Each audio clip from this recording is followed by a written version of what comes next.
Welcome to Inside Games Daily, the only gaming news show brave enough to research a story about Ubisoft being bad rather than just reporting it. I mean, we're kind of doing that too, because at the end of the day, it's a shitty situation if you buy a game and can't play it. So that's kind of where the buck stops, but luckily we're so brave we're going to dig in a little more than that. Some ordinary gamers posted a video on June 8th popularizing the fact that apparently Ubisoft has rendered two of their older games, Assassin's Creed 2 and Splinter Cell Conviction, completely unplayable. The video goes on to chronicle the ludicrous steps you got to go through just to play a single-player game that's over a decade old these days. Just cobwebs on all the DRM and all the... we've both been through this, Bruce. All the dumbass crap you got to get up to just to get a game to run. Yeah, I did this actually just recently with Splinter Cell Blacklist. And I'll talk about it at the end of the episode because it's a more involved problem and solution.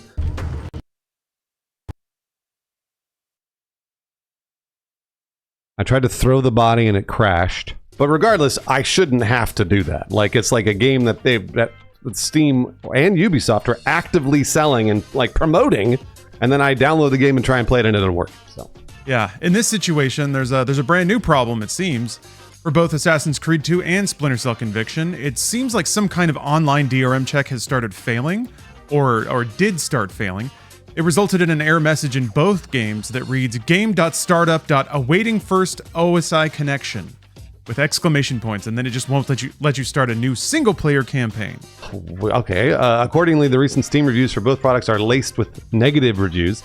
Assassin's Creed 2's recent reviews are currently at a mixed rating, while this has dragged Splinter Cell Conviction's recent reviews to mostly negative. And while several reviews posted today are still negatively referencing this issue, I think there's been a shift in the last 12 hours or so, because we can't get it to happen anymore. And I've seen a lot of other people on Reddit, at least today, saying, hey, I just downloaded this, tried it out, and it worked. We tested Assassin's Creed 2 on Steam and Ubisoft Connect, and Splinter Cell Conviction on Ubisoft Connect, and the games fired right up. They started a new single-player game without error or interruption. Lawrence, you did this, yeah?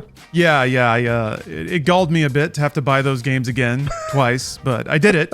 I got a refund request in for Assassin's Creed 2 on Steam, though. We'll see if they approve it, but...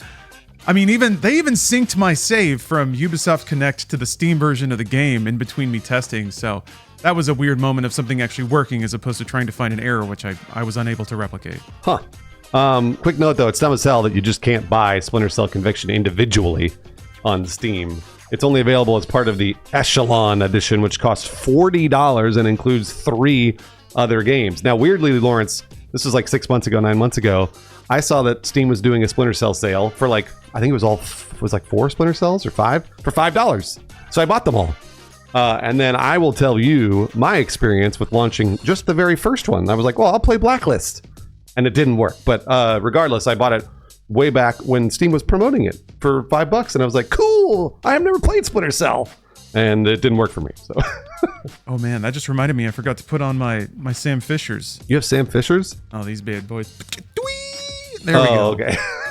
Now people will trust what I say. Yeah, I've actually had similar experiences on Steam, and this is kind of a larger issue of games that Steam sells, and they're not in a playable state when you download them, because there's I think in your case, it was a dated DLL that was preventing the game from running, and you just had to take it out so that it would use something else. I don't know. PC is going to be how it is. Usually you can Google some kind of guide, but the problem is some of those are written 8 years ago, and even they're out of date. So it's a whole thing. Anyway, Call of Duty Infinite Warfare was way more of a headache than it needed to be. Regarding Splinter Cell, though, I saw this. There's a note on the Splinter Cell Conviction page that reads, at the request of the publisher, Tom Clancy's Splinter Cell Conviction TM is unlisted on the Steam store and will not appear in search. So maybe they did bundle those just for the sake of the sale, and now it's not the sale price anymore. And so if you want to play Splinter Cell Conviction, you got to pay $40 and hope that it runs. So that's cool. We know, obviously, that the quote, it works on my machine solution that no one ever wants to hear is the most annoying thing ever. We're also not suggesting that people never had these issues in the first place. Screenshots don't lie unless someone really went to a lot of effort to Photoshop them, but probably not. It's just trying to get a general sense of the severity of the issue. People on the internet like to get on a hate train when it's chugging on down the tracks, and certainly Ubisoft has been putting a lot of coal in the furnace lately. So I just wanted to kind of separate the people that are just dunking on Ubisoft because it's fun and the actual widespread aspect of this issue. I did some digging into it. We saw a little history of it getting reported over the last week or so. Oh yeah, Reddit user Miggle08 posted about the issue on the Fuck Ubisoft subreddit, which I didn't know existed, on June 5th, so that the outage lasted at least 3 or 4 days that people couldn't play this game. So yeah, the error seems internal at Ubisoft as well. According to SteamDB, Splinter Cell Conviction at least hasn't been patched for 2 solid years. June 2023 was the last time anything got pushed to it. So the files you download haven't changed since then. It's some heartbeat service that's still active at Ubisoft or stopped being active, basically. yeah, so while our information seems limited, it also sure seems like the worst case scenario. An old game you bought but are not allowed to play because some server somewhere crashed while running a Windows update, and I'm sure someone at Ubisoft, whoever that was, they either laid off or doesn't care, right? So at this point, it's just like, well, I guess what we as the internet have to do is surface it to the top like we are doing with the news, and then eventually Ubisoft will be like, oh, it just needs a restart. You know? Yeah, the Some Ordinary Gamers video may have been that moment, because yeah, 300,000 views in like a day. So yeah, hopefully somebody found that laptop and rebooted it. But still, the issue, you know, like I said, perhaps mixing with the growing resentment towards Ubisoft. As a lot of people repeating that same old phrase, if buying isn't owning, then piracy isn't stealing. I'm not vouching for the truth of that, but it's certainly hard to argue against in situations like this. It really is. And so I will tell you my experience with this, because like I was saying, the bundle I bought way back was Tom Clancy's Splinter Cell Chaos Theory, Splinter Cell Double Agent, and Splinter Cell Blacklist. And I went to launch, I actually recorded this just today so that we could see what I was trying to do. But I went to launch Splinter Cell Blacklist, and this same thing happened about 9 months ago. Blacklist was the newest one. I think it came out in like 2013. So I was like, oh, okay, well, this one, it probably has the best chance of launching because it's the newest one. So I launched Splinter Cell Blacklist from Steam. It pops up that Ubisoft launcher, the thin launcher that they have behind Steam, of course, right? It pops it up. I have to type in my fucking password over and over to try to figure it out. Who knows why? And then it tries to launch it through Ubisoft Connect. It doesn't launch. Nothing happens. So I click play. It pops a window. I type in my password annoyingly, and then it goes away. Doesn't launch the game. So I tried this a few times, and I was like, okay, maybe if I put it on Ubisoft Connect. So I launched Ubisoft Connect, the launcher. I buy the game there for $20. And download it. It's another 20 gigs or whatever I download. And then I launch it from there. And it does literally exactly the same thing. It like pops the window. It's like shows a little command prompt. It's like, oh, it's doing something. And then it doesn't launch the game. But we're not talking about a crash. There's no error. There's nothing. It's just nothing. So you just click play over and over and over on either launcher, Ubisoft Connect or Steam. Neither one of them work. I had to Google this, and I'm not going to Google it again because it was annoying. And it took me a little bit to find the actual solution. But it was like I had to pull a DLL out of a folder somewhere. And even then, I think I had trouble launching it from Ubisoft even after that. So like eventually got to work on Steam and was able to play it. Now, here's another problem, Lawrence. When I played Blacklist, I have a capture of this because I played it for a while and enjoyed the game. But it would crash basically every scene change. So what I mean by this is I would have to rethread my processor because it was trying to what was it trying to do? It was trying to like multi-thread or use a single thread as a multi-thread or some bullshit that chat helped me solve when I was playing it, because it would get really framey and it would be like what is this? So I'd have to go in to Task Manager, change my thread, and be like, no, just use a single thread, don't do multi-thread. And then the game would run fine for a second. And it would play through that scene, whatever it was, didn't matter. Cinematic, a level, who cares? And then it would crash at the end of it, and I had to restart. So it was just this delicate dance to get this game to run at all, which shouldn't be the case. I shouldn't be spending money on these things that I either can't get to run at all or have to just do these wild solutions. Yeah, it shouldn't require that level of research even before you buy something, especially for that amount of money. You know, if it's an older game, it's like $5. You shouldn't have to, go down threads and threads of 10-year-old Reddit stuff just to find the one thing that says I did this and it worked for me. I think it's awfully pertinent to bring up good old games in this situation. You know, not only do they have a DRM-free promise across all the games they sell, but they also, this is something that didn't seem necessary a while ago, but they do have kind of a promise that every game you buy will just run when you download it. And that is kind of it's a bit of a rarity when it comes to older games. Specifically right now, there was a real dark period for PC games and PC ports from like the mid-aughts to basically to 2020. So yeah, I've had a lot of trouble downloading and trying to run games from that era. I mentioned Call of Duty. Activision kind of sucks in this regard too. They charge full price for old Call of Duty games, and yeah, they do not work out of the tin, even from Steam. So that sucks. It is kind of a growing issue, but I don't know what's to be done, Bruce. I feel like the buck kind of stops with the retailer. I feel like Steam, they have reviews, and that's how they try to maybe excuse themselves from owning that.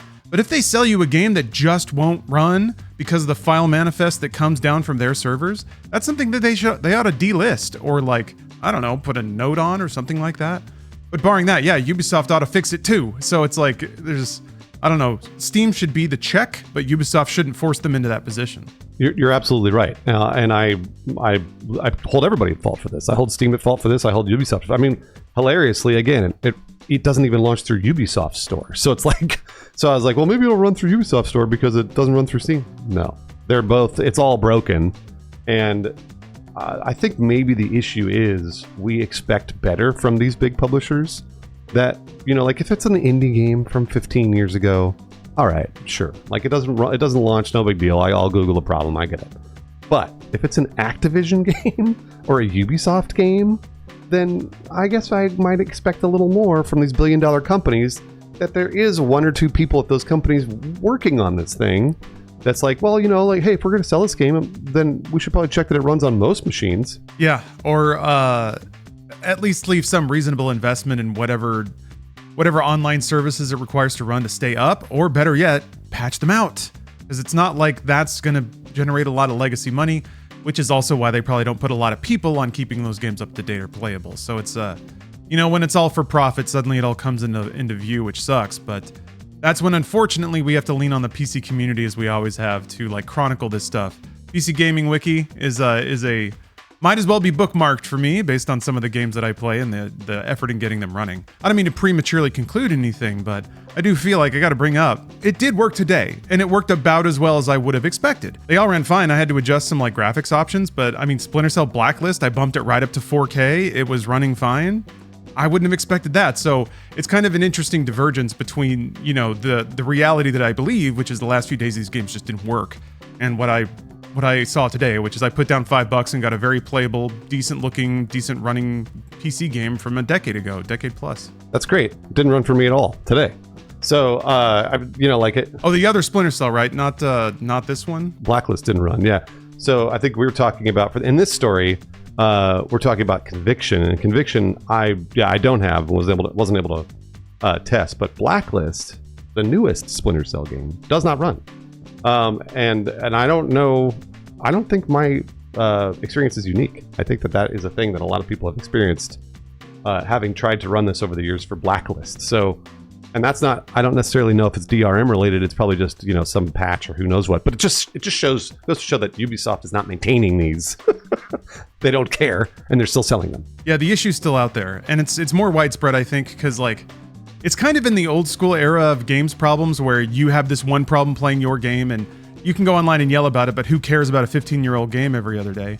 Whereas in this case, you know, a YouTube video started making the rounds, so there was a little fire to fix it. But yeah, I think there's many such cases basically where it's just not worth anyone's time or effort to fix until people get mad about a particular thing. So yeah, hopefully this will, you know, a little more smoke in the air, then the developers back to ground, and maybe looking around for problems to fix before they become media topics like this. That's right. Lawrence, we have a Lawrence preview corner because you got to see a bunch of video games at Summer Game Fest, right? So what's your first preview that you're going to show off? That's right. I'm going to be gushing about some games over the next handful of days, really. I saw a lot of stuff. Today it's Mouse PI for Hire, which is a, one look at it, and you can kind of get a sense of a lot of its influence. It's 30s animation. It's noir detective. A lot of it's very self-aware and cheeky. You play as Jack Pepper, a gritty noir mouse private eye, capably voiced by Troy Baker. Our man's back. But he's like ultra low and gritty in this. He doesn't do the like kind of smarmy video game protagonist you might be thinking. And he's got a little New York mookiness in there. It's fun. The look of the game, I think, is the chief draw. Everything's really squishy and wobbly, and that mixed with kind of violence, that's fun. It's fun. Even the sights on your gun kind of wobble around while you're just sitting there. It's also, and this is what kind of surprised me, it's kind of a fast, snappy shooter. It moves pretty quick. You have an omnidirectional slide. As you're going through levels, you just kind of get these arena fights where a bunch of people run out to shoot you. So it kind of has some throwback shooter energy in addition to the level flow, which is, kind of scripted and linear. It's kind of, I don't want to say Half-Life-y, but that's what kind of reminded me of that.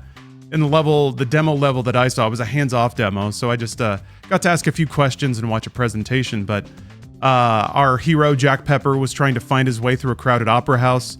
He had the option of bribing a server to take him up there, but elected instead to crawl through a vent, a little hidden path to save some money. I noticed there were some like misdirects in the levels, so when you're crawling through the vent, if you step on the wrong panel, you'll fall through into a dumpster outside, and then somebody outside makes a comment about being in the trash. There was another part where you're like sprinting towards a level objective and a big wall slams down in front of you, so there's almost some like vaudevillian slapstick baked into the level design, which I think also reflects its aesthetic. Like I said, there's also a lot of self-aware humor in there, poking fun at both 30s cartoons, but also noir tropes. When Jack Pepper's going around, he checks a door, it's locked. He goes, "Why is it always locked doors and ominous moaning?" Or when you learn how to double jump, the guy who's giving you advice is like, "Just forget that gravity exists for a minute. Simply don't look down." One of those kinds of things. There's collectibles in all the levels. In the demo we saw, they found a baseball card for Bree Ruth because it's a mouse. Of course, cheese. Yeah. Yeah, right. Hey. That's kind of what we're dealing with here. And there's some other cheeky stuff. You get a turpentine gun that like bleeds all the ink off of your enemies. So it's just like a skeleton standing there that sort of like collapses into a pile. It's fun. It's cute. I think it's focused. It's not trying to be more than a very stylish shooter with some good gags and some fun level moments. So I'm excited for it. It seems like it'll be a fun, contained, approachable adventure with a lot of humor and cultural reference, I guess. Oh, that sounds super fun. And who's it published by, or who's it developed by? It's indie, yeah? Developed by Fumi Games, published by Playside. Sometimes it can be a little tricky to keep them all straight based on all the like agencies and stuff that can schedule previews. But yeah, it's I think this is a first game from them. So I think it's got a striking look, which is kind of hard to find these days. And then it looks like it's a pretty capable shooter. So I think it's also really cool that they got Troy Baker. That's why I was asking. Oh yeah, they got a little budget, huh? Clearly, well, either that or he just wanted to do it because it was fun. That's one of those things. If it was an indie developer and publisher, then I doubt they had much to pay him. And he probably just vibed with the character and was like, "Yeah, let's do it." Yeah, it seems like he's having a lot of fun with it. This does seem like the kind of character that you can't do much in video games, especially maybe at his level of his career. He's always got to be sad dads and crying all the time. So this is just really jokey. It's really like kind of self-aware. There's a lot of like nod and wink to the player kind of moments. So I could see him having a lot of fun with it. And the thing is, this is something I think the video games have lost. When the performers are having fun, it's a lot easier for the viewer, the player, to have fun as well. So it's got a lot of that energy, which is why I'm excited to play it. Well, that sounds awesome, Lawrence. Thank you for looking at video games for us and watching and playing video games at Summer Game Fest. Always. Lots more to come. Yeah, I'm looking forward to it. We'd also like to thank Sherwin Sanchez and Spirit Bear, both of whom support the Inside Games Patreon every single month. And they are also actually IT at Ubisoft. So thank you very much for rebooting that laptop, because otherwise we never would have been able to play Splinter Cell Conviction.